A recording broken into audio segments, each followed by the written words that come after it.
Welcome to the frontier. Here we are trying to provide a deeper perspective of human experience and creations as they continually emerge from each other. We are particularly interested in art, movies, series, myths, and every form of storytelling to understand what those fictional stories and characters can teach us about our human experience. Stories that possess specific connotations in addition to their apparent meaning are the channel to conduct unconscious implicit concepts, and may be a gateway to unconscious long-saved wisdom or knowledge that may help us understand better our experience and see this critical dimension that composes an important part of our inner and outer world and that we're not able to perceive otherwise. You can't see this dimension unless you stand on the frontier and take a glimpse of what is beyond the shapes and forms, and read between the lines. The frontier is a free land inside our minds that was, is and always will be there.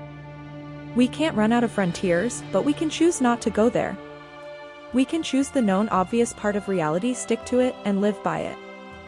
When you go to the frontier, you cross the line and go where the unconscious meets the conscious. Art is obviously a byproduct of this meeting, and that's why it sometimes holds clues about the existence of the mind frontier. To make sense of the world, of human experience, we need stories. Our existence is about storytelling. The mainstream meta-narratives change depending on the authorized sources of information. Science has a story to tell about the universe. Religions too.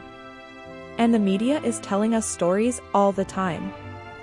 We live in an age where people easily follow mainstream thoughts and ideas. Stories can work with or against us. Media can use the same story with a lot of versions and different narratives, depending on the impression they want to leave. Narrative, therefore, is responsible for how the audience perceives the story. What if there is truth in those fictional stories more than there is in any media, news, or any authorized sources of information? One of the main aims of storytelling in all its forms is to be a tool to translate or transform intangible concepts into written words and images that can be perceived and comprehended by the conscious mind. And the most famous form of those stories are the one we tell children, where the main theme is the everlasting battle between good and evil. Humans and their stories are inseparable. The most common thing among every culture on Earth is storytelling, and that appears to be essential to our existence. In our first stages of existence, we start to discover the world with our senses, but it is obvious that there is another part of the world and us. Another dimension, and the gateway into it is stories.